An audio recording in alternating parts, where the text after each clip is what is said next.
Solemos pensar en la suerte como una moneda lanzada al aire, el simple resultado de un accidente estadístico. Pero durante más de 10 años, un grupo de psicólogos ingleses estudió científicamente a 1.200 personas, algunas afortunadas y otras consideradas profundamente desafortunadas. Descubrieron algo sorprendente. Las personas con suerte siguen un patrón, un conjunto de comportamientos psicológicos medibles y, lo más importante, modificables. Hace 35 años, en la Universidad de California, un sociólogo llamado David Phillips detectó una anomalía que no encajaba con ninguna teoría científica. Según sus datos, dentro de la comunidad china y japonesa de Estados Unidos, cada día 4 del mes, los episodios cardíacos graves aumentaban un 7%. No en un año, no en una década, siempre. Era como si algo invisible actuara ese día en concreto. Los médicos no lo entendían, no había ni elementos tóxicos ni causas físicas, hasta que un pequeño detalle encendió todas las alarmas. En esas culturas, el número 4 fonéticamente suena como fatalidad. El 4 es su número de la mala suerte, hasta el punto que los hospitales de China, Japón o incluso Corea no tienen planta cuarta. Una creencia podía ser letal. La biología simplemente reaccionaba a la mente. Los investigadores llamaron a este fenómeno el perro de los Baskerville, en homenaje al libro de Arthur Conan Doyle, donde el miedo no necesita ser real para alterar una vida. Porque hay veces donde la suerte o la mala suerte no está en el exterior, está en cómo interpretas el mundo. Y si consigues cambiar esto, tus resultados también pueden cambiar. Año 1928, Londres. En un pequeño laboratorio del Hospital de St. Mary, un científico regresa de vacaciones. En el ambiente, café recién hecho y sobre su mesa placas de Petri olvidadas. Mientras pone en orden ese desastre, una de las placas llama su atención. Hay un círculo perfecto donde las bacterias no han crecido. Un hongo había caído sobre el cultivo por casualidad y había eliminado a todos los microbios. Ese científico se llamaba Alexander Fleming y aquel accidente cambió la historia de la medicina. Había nacido la penicilina, un error que ha salvado millones de vidas, porque la suerte no siempre llega envuelta en titulares. A veces se disfraza de error, de despiste o de un cultivo olvidado. Pero, ¿qué hace que algunas personas lo tengan todo a favor mientras que otras reman a contracorriente? Durante décadas, la psicología ni siquiera se planteó responder a esa pregunta. Era más bien un tema de supersticiones y mitos. Porque, ¿cómo se mide la suerte? Fue precisamente esa zona tan borrosa lo que despertó la obsesión de uno de los psicólogos británicos más brillantes de la historia, Richard Wiseman. Si la ciencia decía que la suerte no se podía medir, él iba a demostrar lo contrario. Richard estaba fascinado por cómo la mente se podía engañar con tanta facilidad y motivado por esto terminó doctorándose en psicología. Pero antes de plantearse ni siquiera estudiar la suerte, Wiseman llegó a convertirse en uno de los mayores expertos sobre los engaños de la mente, destapando a todo tipo de charlatanes como médiums o supuestos videntes. Y fue en ese entorno de superchería donde quedó impresionado con la cantidad de gente convencida de o poseer mucha suerte o ninguna. Y sin darse cuenta, nació la pregunta que marcaría su carrera. ¿Y si la suerte no fuera algo místico, sino que un conjunto de patrones psicológicos? Quiero que te hagas una pregunta. Del 1 al 10, ¿cuánto crees que importa la suerte en tu vida? Ahora reflexiona sobre esto. ¿Cómo conociste a tu pareja? ¿Cómo conociste a tu mejor amigo o mejor amiga? ¿Qué decisiones te han llevado a tu trabajo actual? Normalmente, después de pensar en esto, la nota suele subir, porque la suerte está detrás de mucho más de lo que imaginamos. De hecho, es uno de los mayores condicionantes de nuestra vida. Pero esa verdad nos incomoda. Asusta pensar hasta qué punto somos vulnerables al azar. Necesitamos sentir que tenemos el control, aunque ese control a menudo sea una ilusión. Pero ¿cómo empezar un estudio sobre la suerte? Lo primero que hizo Wiseman fue entrevistar a personas de todo tipo. Descubrió que la población se divide en 3 grupos: los afortunados, los desafortunados y los que sienten que la suerte en su vida simplemente es neutra. Lo más revelador no era esta clasificación, era la intensidad emocional con la que los 2 primeros grupos vivían esa realidad. Los afortunados narraban encuentros imposibles como si la vida fuera un guionista que está de su parte. Los desafortunados, en cambio, veían señales de peligro en cada esquina. Para Wiseman, esto no podía ser casualidad. estaba convencido de que había un patrón psicológico detrás, un patrón que quizá se pudiera cambiar. El principal problema era que antes debía afrontar la pregunta más incómoda: ¿y si realmente existe una fuerza cósmica detrás de la suerte? Decidido a encontrar la respuesta, pidió ayuda a la BBC y lanzó un experimento a todo Reino Unido. Consiguió que más de 1 millón de británicos respondieran su test analítico sobre la suerte. Con estos datos, seleccionó los perfiles más afortunados y les pidió algo muy concreto: los números a los que solían jugar a la lotería. Lo más sorprendente fue que había 6 números que se repetían constantemente. ¿Y qué crees que hizo? Exacto, comprar esa combinación ganadora. El resultado, pues no acertó ni uno. El experimento no le hizo rico, pero le dio la prueba definitiva de que la suerte en los juegos de azar simplemente es puro azar. Pero la suerte en la vida, eso ya es otra historia. Eliminado el factor cósmico, Richard y su equipo reunieron a 1.200 voluntarios, afortunados, desafortunados y neutros. Durante años les sometió a docenas de pruebas en su laboratorio y poco a poco descubrió que las personas con suerte comparten 4 rasgos muy marcados. Se cruzan con oportunidades constantes, toman decisiones acertadas sin saber explicar por qué, consiguen que sus metas se cumplan con bastante facilidad y cuando todo sale mal, encuentran la manera de dar la vuelta a la situación. Con el tiempo, Wiseman comprendió que no era casualidad, eran habilidades psicológicas, hábitos diarios e invisibles que cambian el curso de una vida. Y así nacieron los 4 principios de la suerte, el primer mapa científico del azar.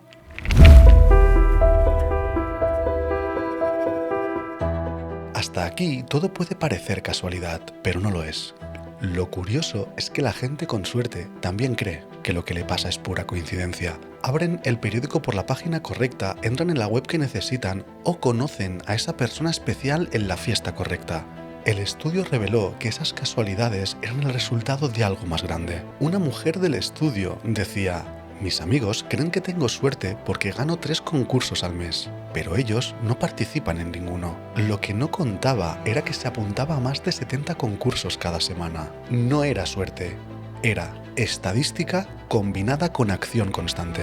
Y ese es nuestro primer sesgo. Confundimos probabilidad con destino.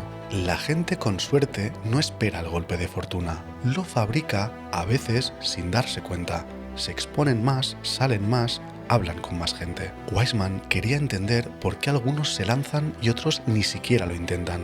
Usando el Big Five, la herramienta científica más sólida para el análisis de la personalidad, descubrió que los afortunados destacan consistentemente en 3 rasgos muy concretos. El primero se correlaciona con la extroversión. Son más sociables y abiertos. Cuantas más interacciones construyes, más posibilidades tienes de cruzarte con información valiosa u oportunidades. Wiseman llama a esto la red de la suerte, un ecosistema social que amplifica la posibilidad de cruzarse con la fortuna. Y el siguiente experimento lo dejó claro. Lo que hacían era grabar a los participantes sin sonido, y cuando los observadores veían las cintas eran capaces de detectar a los afortunados en pocos segundos. La clave estaba en sus microgestos. Sonreían más, miraban más a los ojos, tenían un lenguaje corporal abierto y asentían mucho más con la cabeza.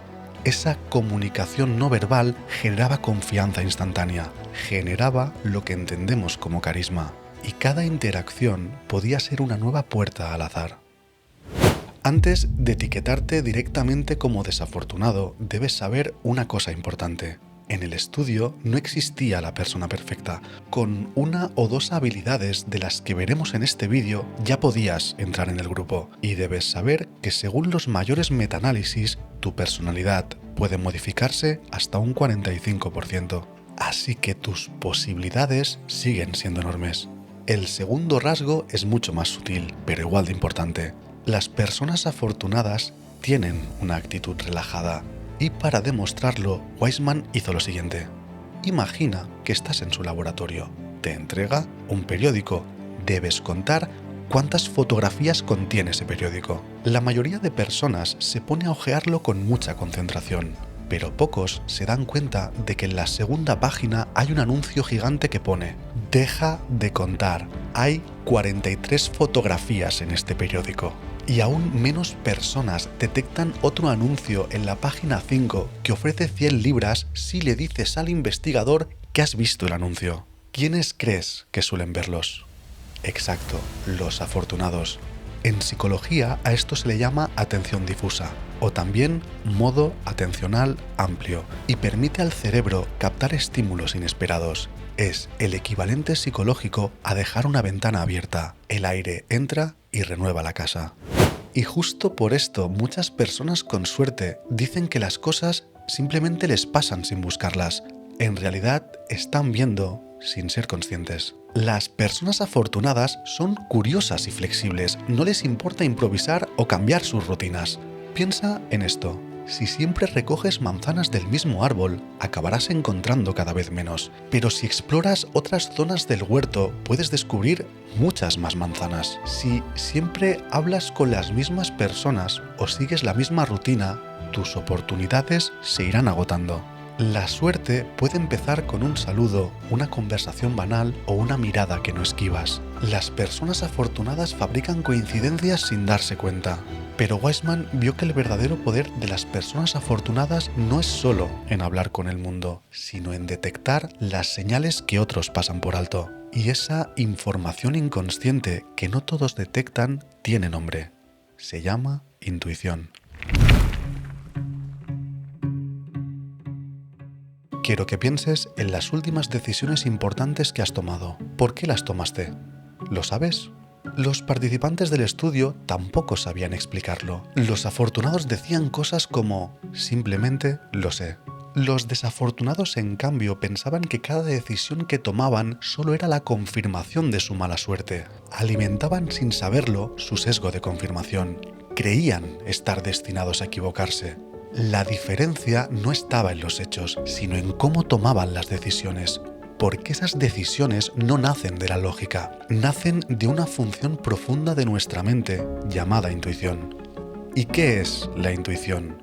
Pues es la suma de cada rostro, cada emoción, cada error y cada acierto que tu cerebro ha registrado. Toda esa información queda guardada construyendo una enorme base de datos que tu inconsciente pone sobre la mesa cuando tienes que decidir. Es una brújula invisible que construyes día a día. Entonces, ¿qué pasa con la gente con mala suerte? ¿Tienen la brújula rota? Pues no. El problema es que no pueden escucharla. Wiseman descubrió que el mayor enemigo de la intuición es la ansiedad.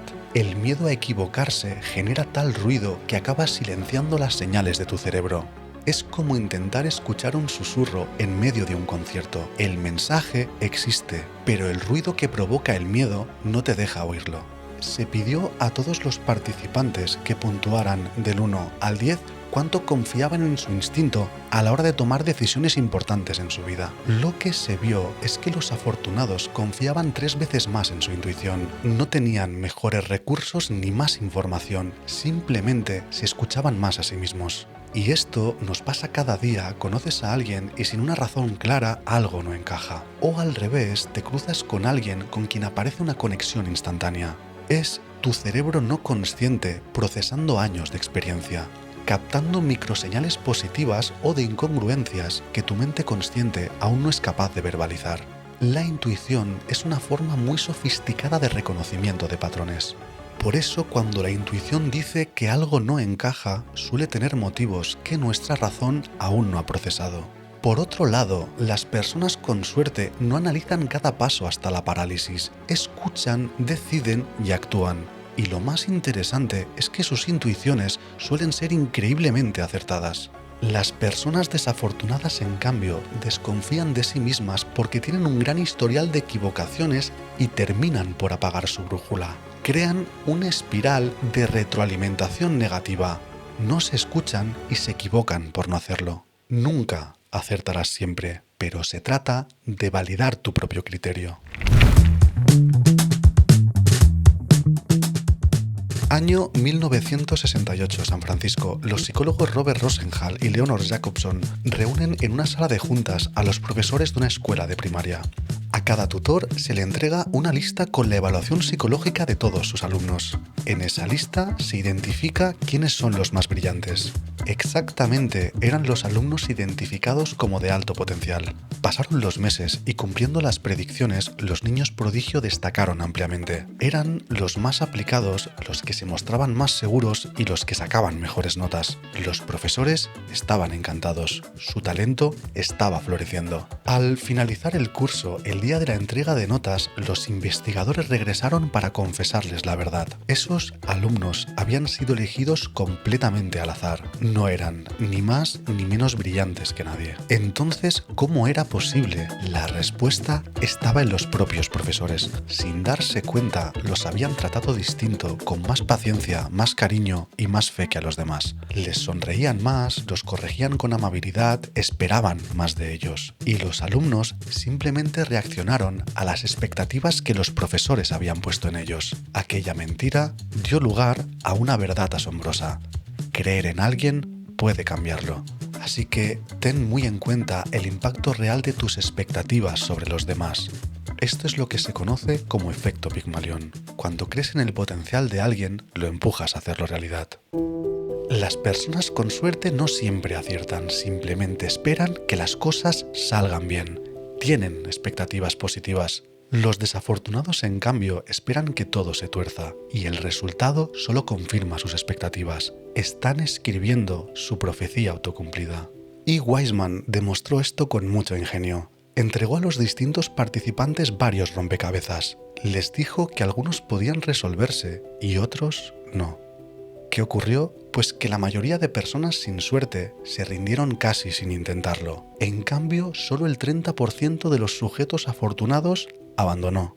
La variable oculta del experimento estaba en que el rompecabezas no solo era el mismo para todos, sino que además era imposible de resolver. Pero algunas personas del grupo de las afortunadas no se daban por vencidos y seguían, el tiempo se agotaba y ellos pedían más tiempo porque decían estar a un paso de resolverlo. El puzzle no medía habilidad, medía mentalidad. El grupo pesimista veía el futuro como una amenaza. Pensaban que se iban a poner enfermos, que iban a fracasar o que algo malo les pasaría. Los afortunados, en cambio, creían que las cosas les iban a ir bien. Y esa fe no era ingenuidad, era combustible. Hacían más deporte, se cuidaban más y tomaban más decisiones. Los pesimistas, convencidos de que nada serviría, no hacían nada. Un estudio longitudinal hecho en Finlandia lo confirmó. Se vio que las personas optimistas viven más años, no porque tengan suerte, sino porque actúan como si la tuvieran. El optimismo les motiva a hacer cosas que los demás no hacen. Todo esto llevó a Wiseman a un descubrimiento incómodo. Las personas con mala suerte solían ser supersticiosas. Creían que ciertos actos aleatorios creaban la mala suerte. Y al final eran ellos quien con su creencia lo hacían realidad.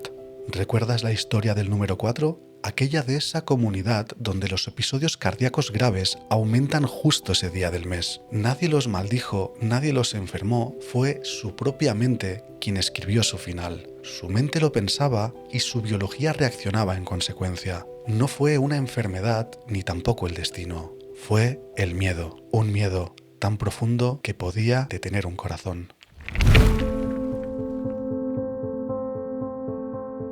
En Japón existe un pequeño amuleto llamado Daruma. Su base tiene forma ovalada.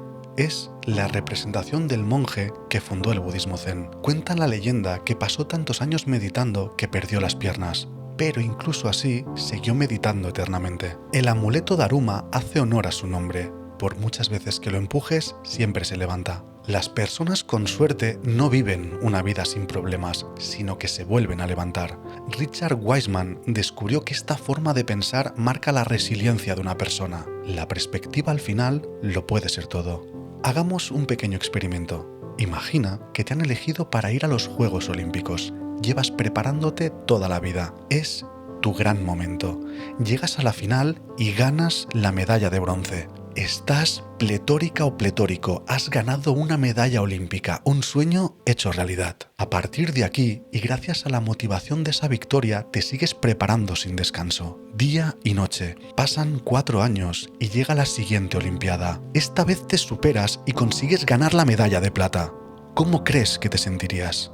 La lógica nos dice que deberías sentirte más feliz, pero la psicología experimental ha demostrado lo contrario. En la práctica, los ganadores de la medalla de plata son mucho más infelices que los que han ganado el bronce, porque su pensamiento es: qué lástima, ¿por qué poco no me llevo el oro? En cambio, los bronces están pensando: ¿por qué poco no me quedo sin medalla? En psicología se llama a la habilidad para imaginar lo que podría haber pasado en lugar de lo que ha sucedido como pensamiento contrafactual, y es una poderosa herramienta que te puede hundir o hacer despegar. Mismo podio, distintamente. La felicidad no es lo que nos pasa, sino con qué lo comparamos. Cuando algo sale mal, pensar en lo que podría haber ido peor cambia por completo nuestro estado emocional. Y Wiseman lo demostró con uno de sus experimentos más memorables.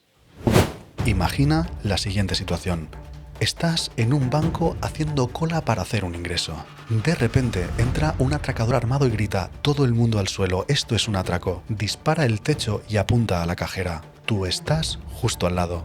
La cajera se pone nerviosa, enciende la alarma, el atracador pierde los nervios y dispara de nuevo. Esta vez la bala te da rozando el brazo, caes al suelo, estás herido. De repente llega la policía, lo detienen, a ti te llevan en ambulancia, te curan y te recuperas. Fin de la historia.